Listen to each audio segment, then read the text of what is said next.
요한복음 12장 12절에서 26절입니다. 요한복음 12장 12절에서 26절 말씀 교독하시겠습니다. 그 이튿날에는 명절에 온 큰 무리가 예수께서 예루살렘으로 오신다는 것을 듣고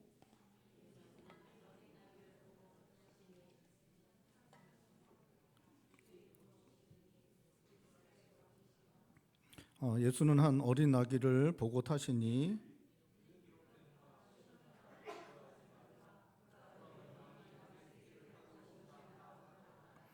제자들은 처음에 이 일을 깨닫지 못하였다가 예수께서 영광을 얻으신 후에야 이것이 예수께 대하여 기록된 것임과 사람들이 예수께 이같이 한 것임이 생각났더라.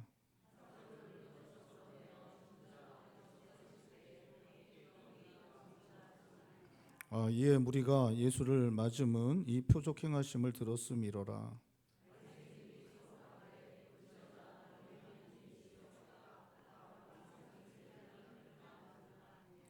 명절에 예배하러 올라온 사람 중에 헬라인 몇이 있는데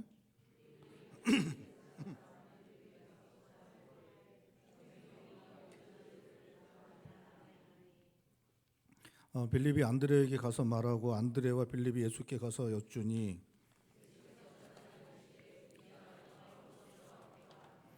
내가 진실로 진실로 너에게 이르노니 한 알의 밀이 땅에 떨어져 죽지 아니하면 한 알 그대로 있고 죽음은 많은 열매를 맺느니라.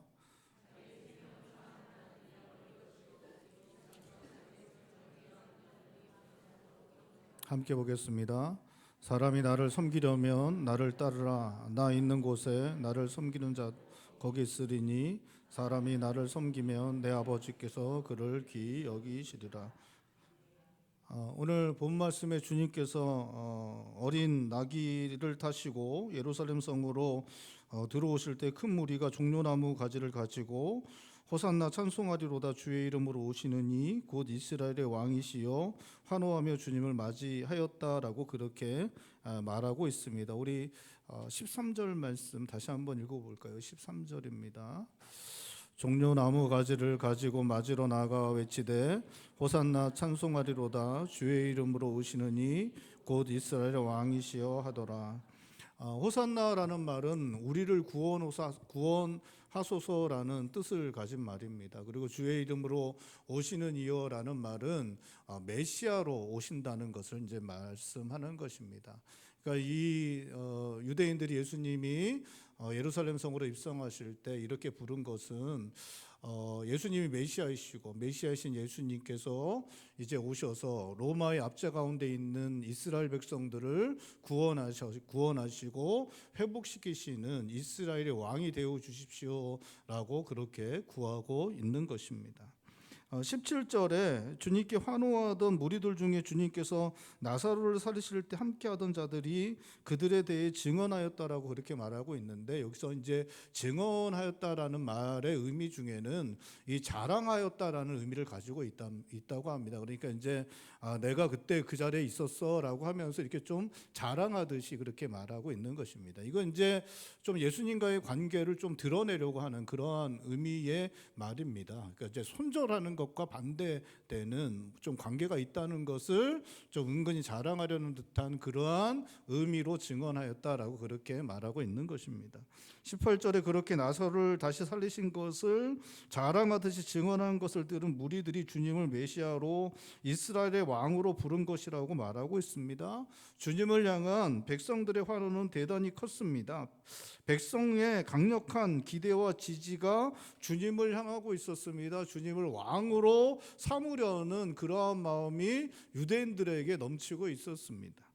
이것을 본 바리새인들은 서로에게 볼지어다 너희 하는 일이 쓸데없다 보라 온 세상이 그를 따르는도다라고 하였다라고 그렇게 말하고 있습니다. 이제 바리새인들이 예수님을 잡아서 죽이려고 모의를 하고 있었는데 그것들이 다 쓸데없는 일처럼 되어지는 것처럼 온 유대인들이 예수님을 왕으로 삼으려는 민심이 완전히 예수님께로 기울어진 것을 예수님이 예루살렘 입성할 때 유대인들이 보여준 것이 것이다라고 그렇게 말하고 있는 것입니다. 유대인들은 예수님을 왕으로 삼으려고 했습니다. 예수님을 왕으로 삼아서 로마의 압제로부터 벗어나려는 그러한 마음이 강력하게 있었습니다. 그리고 예수님은 마음만 먹으면 왕이 될 수 있었습니다. 우리가 이제 그 몇 주 전에 보았듯이 요한복음 10장에 보면 수전절이라는 유대인들이 지켰다는 것을 우리가 함께 살펴보았습니다.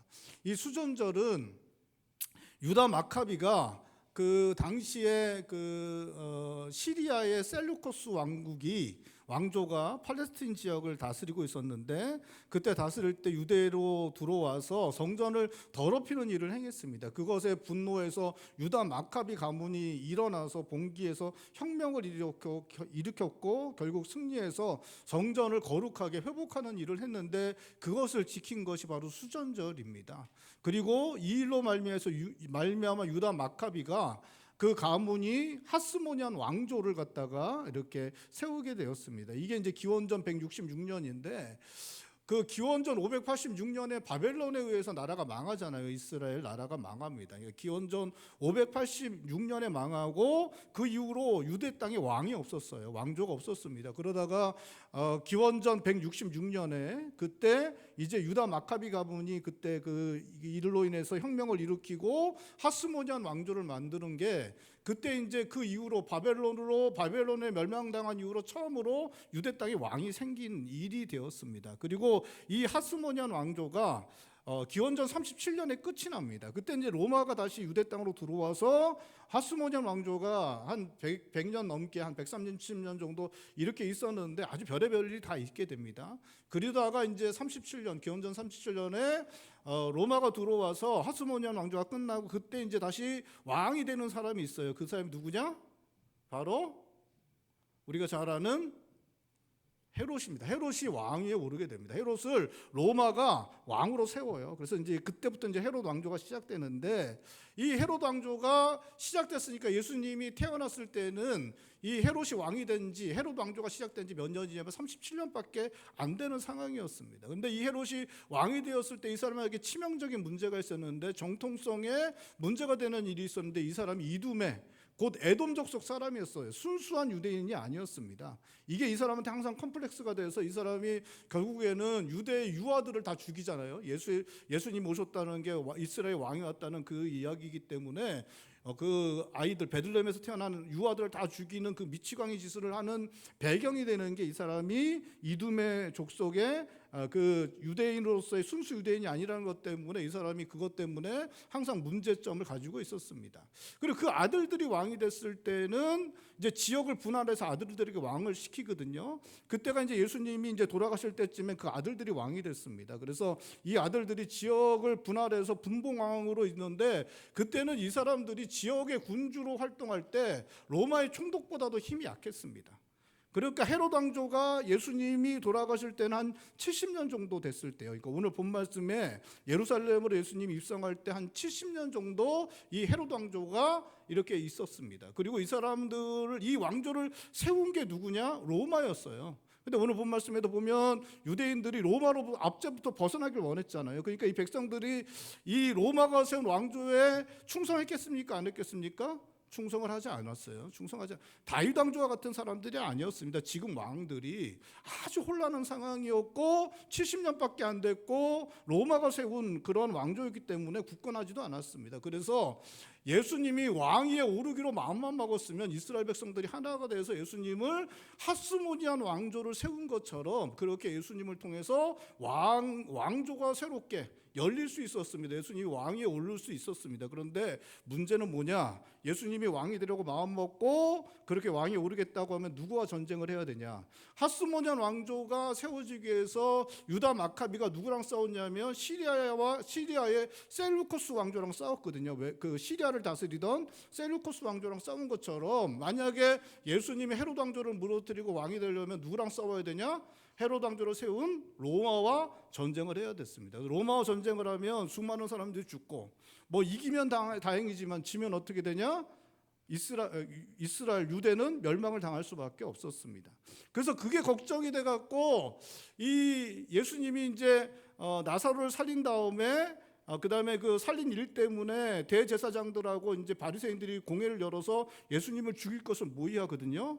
그때 대제사장 가야바가 11장 50절에 하는 이야기가 있습니다. 한번 찾아 읽어보죠. 11장 50절. 11장 50절 말씀을 한 목소리 읽겠습니다. 11장 50절입니다. 한 사람이 백성을 위하여 죽어서 온 민족이 망하지 않게 되는 것이 너에게 유익한 줄을 생각하지 아니하는도다 하였습니다. 그러니까 가야바가 이때 이야기를 하면서 예수님 때문에 로마가 일어나서 유대를 멸망시킬 수도 있다라는 이야기를 하면서 예수님을 죽여야 한다, 그렇게 이제 결정을 하거든요. 그런데 이제 이것에 대해서 이 이야기가 이제 가야바는 그런 식으로 얘기한 거지만 예수님이 앞으로 하실 일이 어떤 건지를 가야바는 자기 생각대로 한 거지만 어쨌든 그의 대제사장이기 때문에 예수님이 온 인류를 위해서 죽으실 것을 예언한 것이다라고 성경 기자는 그렇게 이제 해석을 하거든요. 근데 가야바는 이야기한 것은 로마에 대항하다가 결국 나라가 멸망될 수도 있기 때문에, 그렇기 때문에 예수님을 죽여야 한다라고 그렇게 이야기를 하고 있는 것입니다. 그러니까 이 상황은, 지금 오늘 본 말씀의 상황은 유대인들이 전체가 예수님을 왕으로 삼으려고 하였고 예수님은 맘만 먹으면 왕이 될 수 있었습니다. 여러분, 그래서 예수님의 제자들이 사실 예수님의 뜻은 잘 분별하지 못했지만 그 당시 상황은 너무나 잘 알고 있었어요. 그래서 예수님의 제자들이 예수님을 다 왕이 될 줄 알고 있었거든요. 그렇죠? 그래서 예수님의 제자의 어머니 요한과 야고보의 어머니가 와서 뭐라고 얘기해요? 예수님께 예수님 왕이 되시면 하나는 우편에 하나는 좌편에 그렇게 이제 세워달라고 그랬다가 나머지 제자들이 나서서 막 난리치고 이제 그러잖아요. 근데 이 제자들은 끝까지 예수님이 왕이 될 줄로 생각하고 있었습니다. 왜냐하면 그 당시 상황 자체가 예수님을 왕으로 삼으려는, 그리고 그게 너무나 실제로 있을 수 있는 일이었기 때문에 그렇게 예수님을 왕이 될 거라고 제자들도 생각하고 있었고 유대인들 전체 공동체 자체가 예수님을 왕으로 삼으려는 일들이 이렇게 일어나고 있었습니다. 근데 여러분 한번 생각해 보세요. 5병이어로 5,000명을 먹였습니다. 요즘 같아도 여러분 5,000명을 5병이어로 먹이는 놀라운 사건을 누군가 했다. 제가 아마 뭐 5,000명까지도 아니, 제가 한번 여기 여러분 다 이렇게 모였는데 제가 빵 몇 개 나눠줬더니 다 먹고 여러분들이 그냥 나눠줬는데 다 먹었어요. 그러면 제가 어떻게 되겠습니까? 그만하시죠. 감동이 없으신가 본데. 어마어마한 일이잖아요. 사실 그렇잖아요. 빵 한 쪽 갖고 와서 제가 여러분 다 먹였다고 생각해 보세요. 그러면 여러분들이 다 가서 얘기하면 제가 TV에 나오고 그러면 뭐 다음 대권 주자로 제가 뭐 이게 장난 아니. 아이들까지 해서 10,000명이 넘는 사람들이 오병이어로 먹였는데 왕으로 삼고 싶겠죠, 그렇죠? 그 당시엔 하루 한 끼 먹기가 쉽지가 않은 상황이었기 때문에 그런 일을 해결한 예수님을 왕으로 삼으려는 거 당연한 일이었고, 이때는 다 예수님이 왕이 될 거라고, 그리고 왕으로 삼으려는 실제로 그런 일이 일어날 수 있는 그런 상황이었습니다. 그런데 예수님께서 그때 이제 예루살렘 입성할 때 뭘 타고 오셨냐? 나귀 새끼를 타고 오셨어요.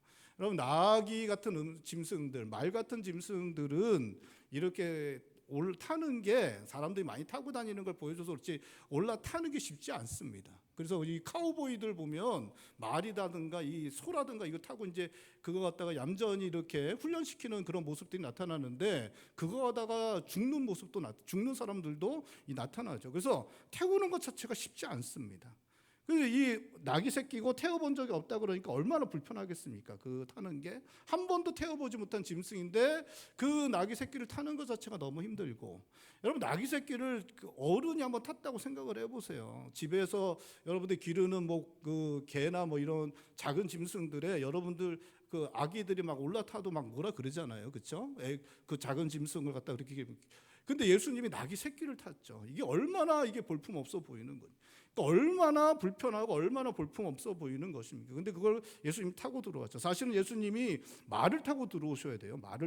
예수님에게 기대하는 건 정복군주, 강력한 왕권을 휘두르는 그런 왕이기 때문에 예수님은 사실은 백마를 타고 위풍당당하게 이렇게 걸어 들어와야 되는데 예수님이 나귀 새끼를 타고 들어오신 것입니다. 그리고 성경은 15절은 예수님이 나귀 새끼를 타고 들어온 게 스가랴 9장 9절의 말씀을 이루기 위해서 타고 들어오신 것이다라고 말씀하고 있습니다. 우리 한번 찾아 읽어보죠. 스가랴 9장 9절 10절 9절 10절. 스가랴는 학계 전입니다. 말라기 전입니다. 성경의 마지막 성경 학계 스가랴 말라기인데 말라기 바로 전 말씀이 스가랴입니다. 스가랴 9장 9절 10절 말씀 우리 한번 찾아 읽어보겠습니다. 9장 9절 10절 9장 9절 10절입니다. 한 목소리 읽겠습니다. 시온에 따라 크게 기뻐할지어다 예루살렘에 따라 즐거이 부를지어다 보라 내 왕이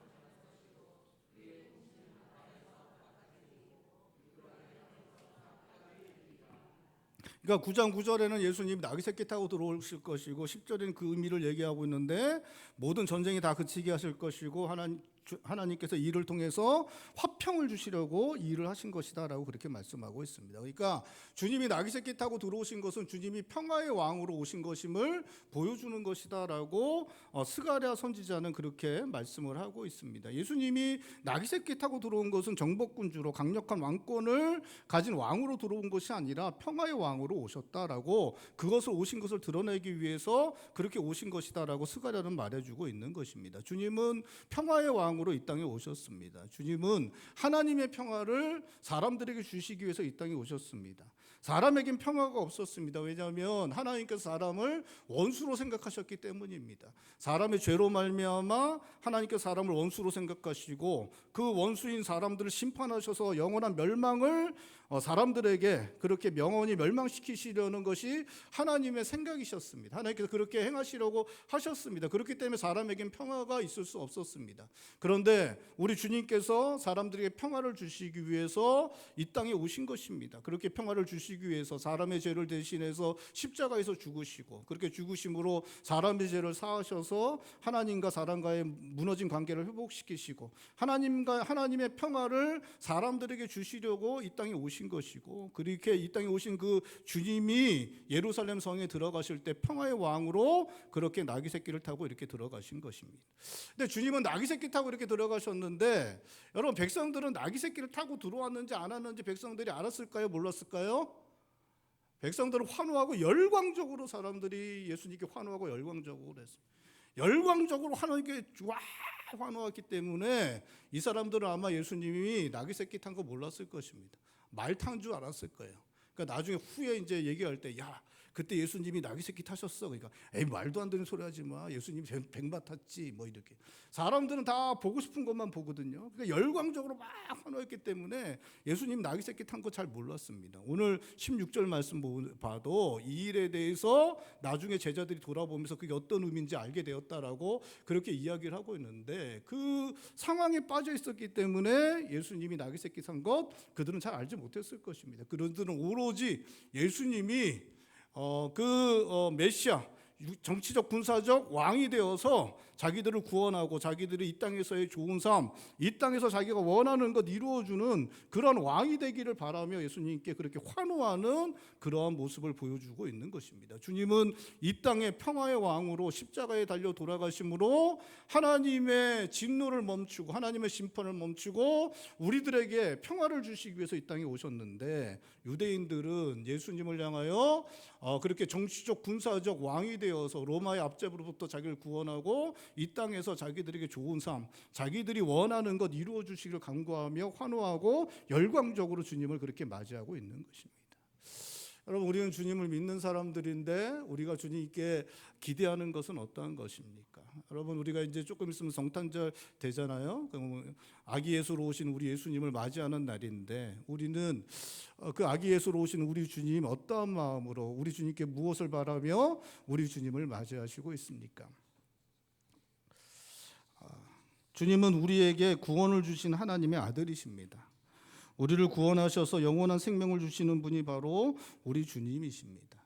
우리 주님께서 우리를 위하여 십자가에서 죽으시고 우리의 죄를 사하시고 그것을 믿음으로 말미암아 구원을 얻게 하셔서 하나님의 자녀가 되게 하심으로 우리가 창조주 하나님께 우리가 이제 나아갈 수 있게 되었습니다. 창조주 하나님 우리는 하늘의 아버지라고 부르며 우리 그 주님의 이름으로 무엇이든 우리 아버지께 구할 수 있게 되었습니다. 아멘을 좀 하세요, 여러분.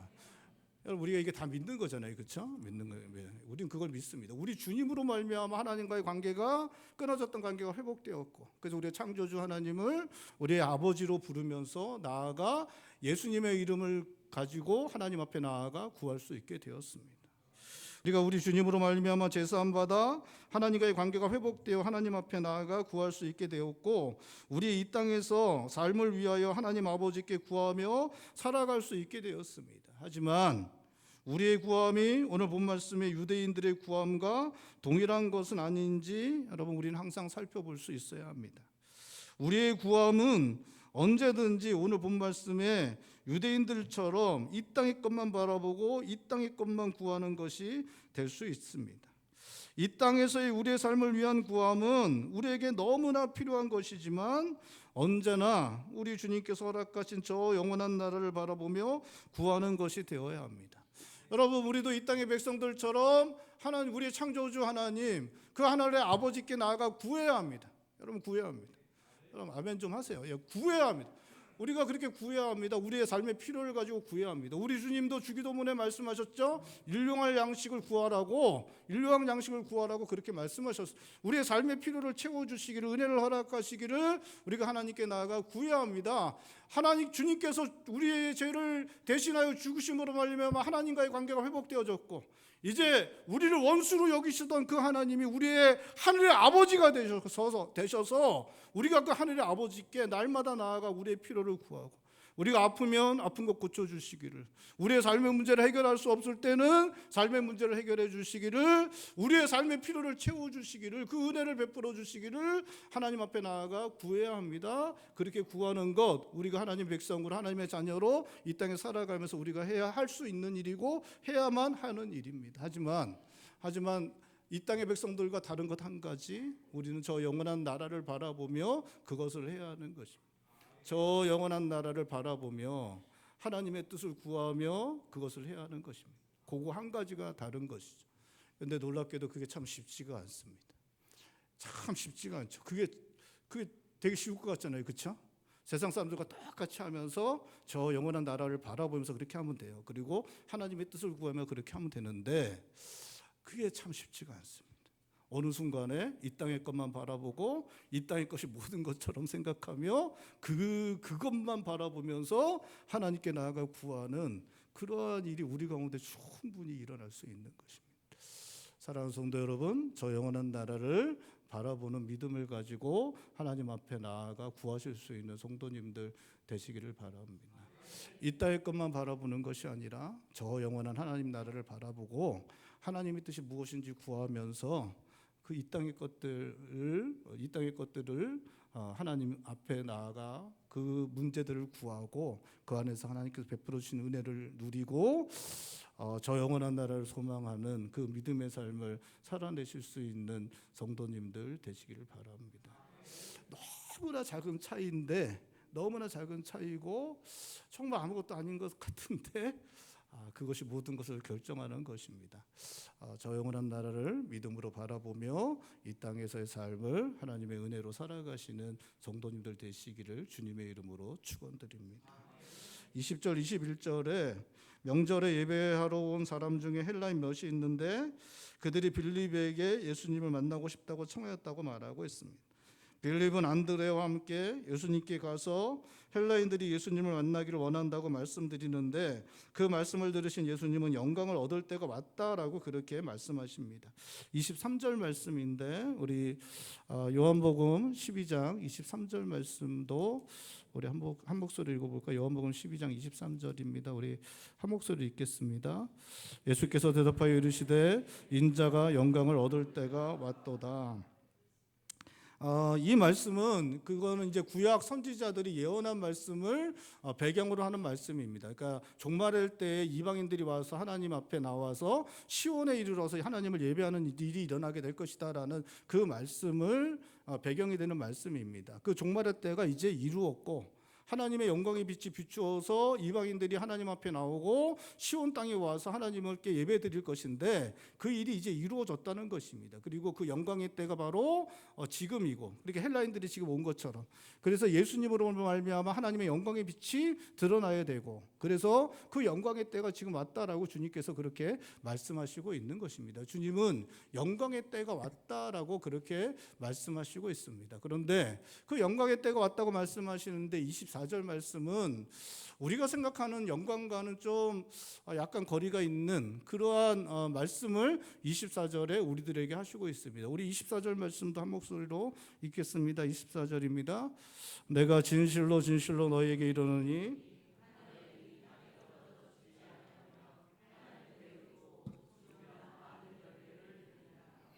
유대 백성들은 주님이 왕 위에 오르어야 한다. 주님이 왕 위에 올라야 한다. 그러니까 인간 중에 지존의 자리에 올라야 된다. 그 지극히 높은 자리에 올라야 한다라고 그렇게 말하고 있는 그때에 주님은 내가 영광을 얻을 것이다라고 말씀하시면서 하시는 말씀이 한 알의 밀알이 되어 땅에 떨어져 죽겠다. 그렇게 죽는 것처럼 나도 죽을 것이다 라는 그런 말씀을 하시고 있는 것입니다. 분위기가 되게 좋고 제자들 입장에서는 너무 분위기가 좋은 때잖아요. 그렇죠? 제자들 자기가 생각하는 대로 예수님이 왕에 오를 것 같으니까 너무 분위기가 좋은 상황이었습니다. 백성들은 다 예수님 왕에 올라야 한다. 그리고 자기들도 예수님이 왕에 오를 것이다 꿈꾸면서 있는데 예수님이 영광의 때가 왔다. 내가 영광을 얻을 때가 왔다라고 하시면서 하신다는 말씀이 한 알의 밀알이 땅에 떨어져 죽으면 많은 열매를 맺는다. 그리고 나도 이것처럼 죽겠다. 이런 말씀을 하시고 있습니다. 참 예수님이 항상 좀 이렇게 제자들에게 이런 말씀을 많이 하시는데 어쨌든 예수님이 이 말씀을 하십니다.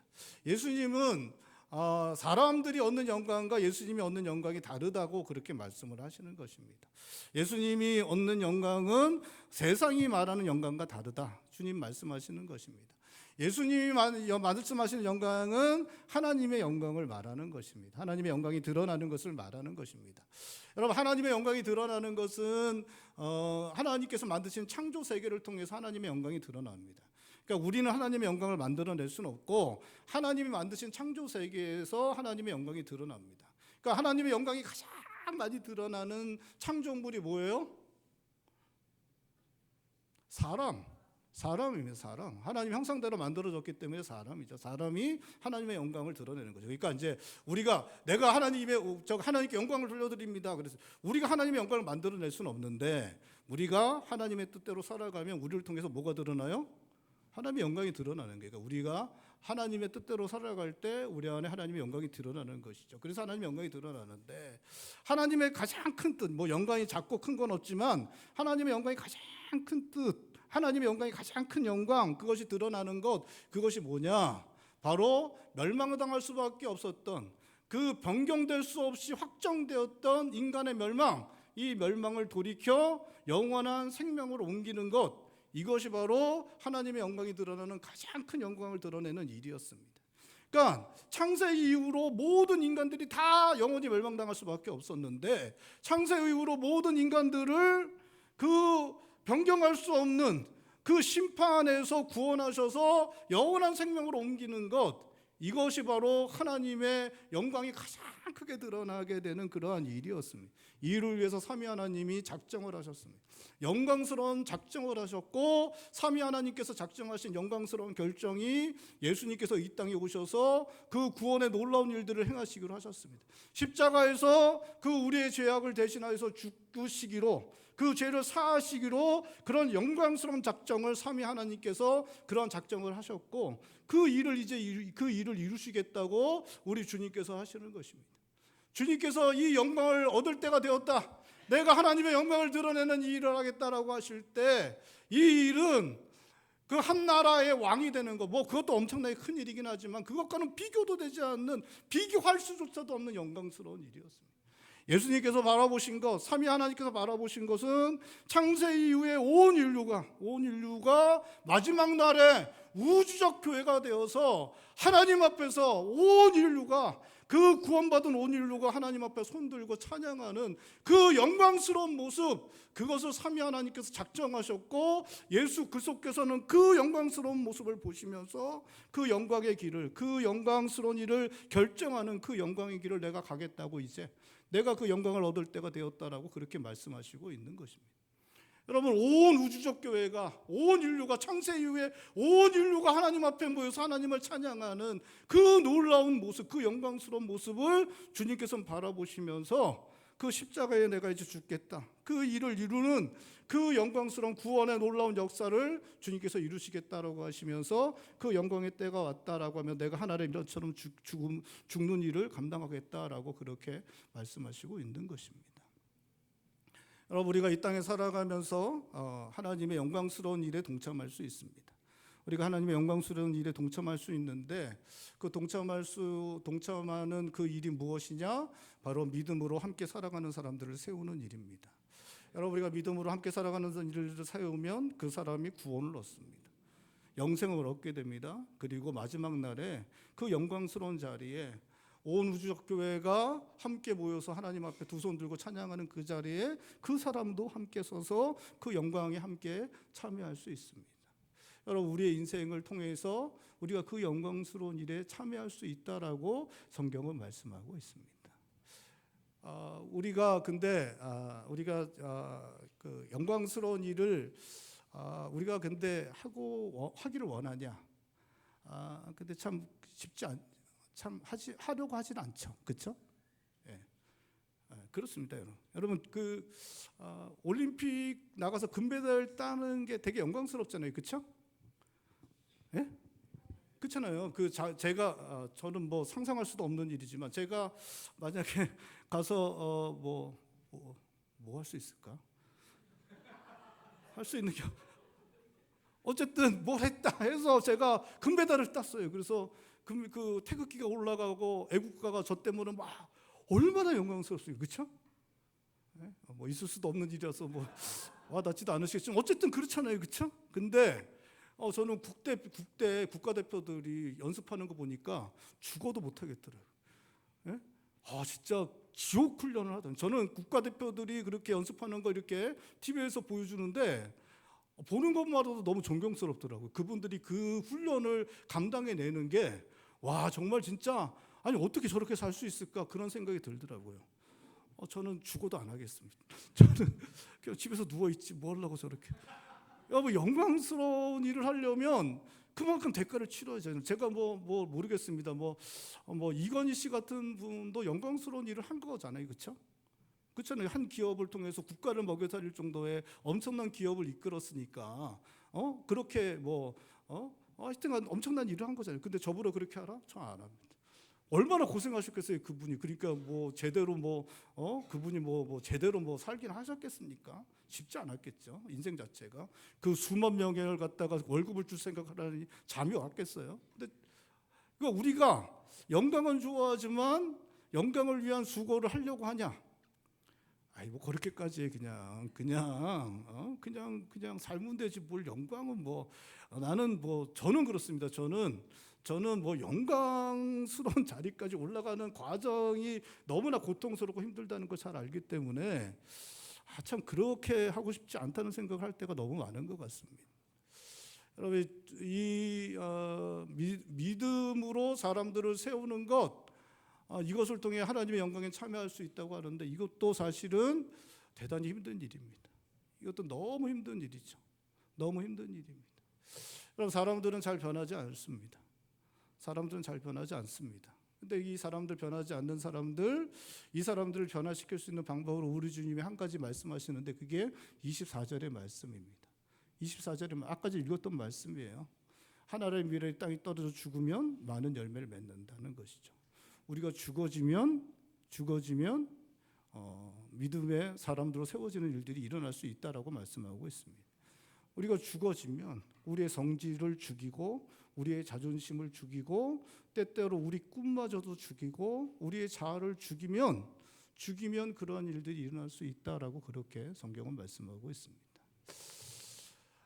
참 이렇게 말씀을 전할 때 이런 말씀을 참 전하기 싫은 말씀이 있는데 이 말씀인 것 같습니다. 왜냐하면 저도 제대로 못하기 때문에 참 쉽지 않은 말씀인 것 같습니다. 저에게 이제 성도님들이 저한테 찾아와서 사람들이 참 변하지 않는 것 같아요라고 이야기할 때 죽어지지 않아서 그런 거예요라고 이야기하고 싶은 마음이 많지만 사실 그렇게 말하지 못하는 이유 중 하나는 저도 하지 못하기 때문에 그런 것 같습니다.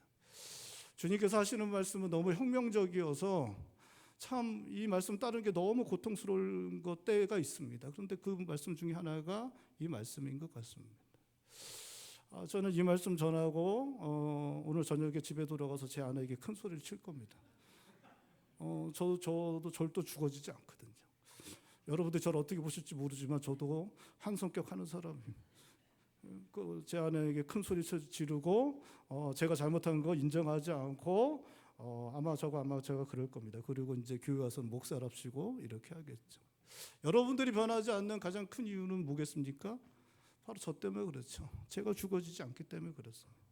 제가 목사랍시고 30년 가까이 이렇게 목회를 하고 있지만 여전히 죽어지지 않기 때문에 제 자존심, 제 성질, 제 하고 싶은 거 그거 내려놓지 못하고 그렇게 주장하기 때문에 그렇게 하는 것 같습니다. 여러분, 예수님이 말씀하시는 거는 예수님처럼 죽어져야 믿음으로 사람들이 세워지는 일이 일어난다라고 그렇게 말씀하고 있습니다. 26절에 주님이 나를 따라오려면 나를 따라와야 된다라고 말씀하십니다. 근데 주님 뭐라고 말씀하세요? 너희 십자가 지고 나를 따라오라. 너무 가혹하죠. 너무 가혹해요. 그냥 꽃길 깔아줄 테니까 와. 꽃길 깔아줄 테니까 따라와라고 말씀하시지 않고 주님 뭐라고 말씀하십니까? 네 십자가 네가 지고 따라오라고 주님 말씀하십니다. 그러니까 주님이 우리들에게 말씀하신 너 십자가 너 지고 따라오고 하나님의 미랄이 돼서 죽어서 썩어져라고 그러면서 나처럼 해라라고 그렇게 말씀하시고 너무 힘들어, 너무 고통스러워. 근데 그렇게 해야 사람들이 믿음으로 세워지는 일들이 일어나고 그렇게 할 때 하나님의 영광이 드러난다라고 그렇게 말씀하고 있습니다. 세상에는 영광스러운 게 그런 거죠. 제가 한마디 하면 애들이 막 그냥 일사불란하게 움직이는 거예요. 야, 가서 뭐 해. 그러면 애들이 막 일사불란하게 움직이고 제가 한마디 하면 성도님들도 막 일사불란하게 움직이고 저는 여러분들이 그렇지 않아서 너무 좋습니다. 일사불란하게 막 움직이고 막 일이 이루어지고 내가 한마디 하면 인정받고 막 그러는 게 세상에선 영광이라고 이야기합니다. 하지만 성경은 그렇게 말씀하지 않습니다. 성경은 죽어지는 것. 아내에게, 남편에게, 자녀들에게 그 앞에서 자존심도 내려놓고 성질도 내려놓고 내가 하고 싶은 것도 내려놓고 내 자아마저도 죽어질 때 그때 믿음의 열매들이 맺혀질 수 있고 그때 하나님의 영광이 드러날 것이다. 그렇게 주님께서 우리들에게 말씀하시고 있습니다. 감히 여러분들에게 이렇게 하라고 말씀드리는 게 너무 죄송스럽습니다. 너무 힘들기 때문에 너무 죄송스럽습니다. 하지만 저도 용기를 내겠습니다. 저도 용기 내서 제 아내가 지금 예배 안 드려서 너무 다행이네요. 용기 내서 집에 가서 그렇게 죽어지고 또 목회 현장에서도 죽어지고 그렇게 죽어지는 삶을 살아가기 위해서 그렇게 저를 굴복시키는 일을 용기 내서 한번 해보도록 하겠습니다. 성도님들도 우리 주님 말씀 따라서 그렇게 하나님의 미랄이 죽어지는 것처럼 죽어지는 일들을 하고 그 고통에서 우리 함께 살아가는 사람들이 믿음으로 세워지고 하나님의 영광이 드러내는 그러한 믿음의 삶을 살아내실 수 있는 성도님들 되시기를 주님의 이름으로 축원드립니다. 기도하시겠습니다. 우리 신랑 함께 기도할 때 주님, 우리가 주님의 말씀에 우리를 쳐서 복종시킬 수 있도록 도와주십시오. 주님, 이 말씀에 우리를 참 주님 너무나 쉽지 않습니다. 우리는 우리의 본성, 우리의 가지고 있는 것들로는 이 말씀을 감당해낼 수 없습니다. 주님, 우리가 주님처럼 이 말씀을 따를 수 있도록 도와주십시오. 그래서 그냥 그렇게 흘려보내는 인생이 아니라 이렇게 하면 하나님의 영광을 드러낼 수 있다고 하시는데 우리 인생의 시간들을 좀 이렇게 들여서 하나님의 영광을 우리 주님처럼 드러내는 그런 삶을 살아갈 수 있도록 그래서 우리 남편, 우리 아내, 우리 자녀들 또 우리 함께 살아가는 사람들이 우리처럼 구원을 얻고 영생을 얻고 저 영원한 나라에 들어가서 하나님 앞에서는 영광스러운 자리에 함께 서는 일들이 우리를 통해 일어나는 것 보게 하여 주십시오. 우리 시간에 한 목소리 함께 기도하겠습니다. 기도합니다.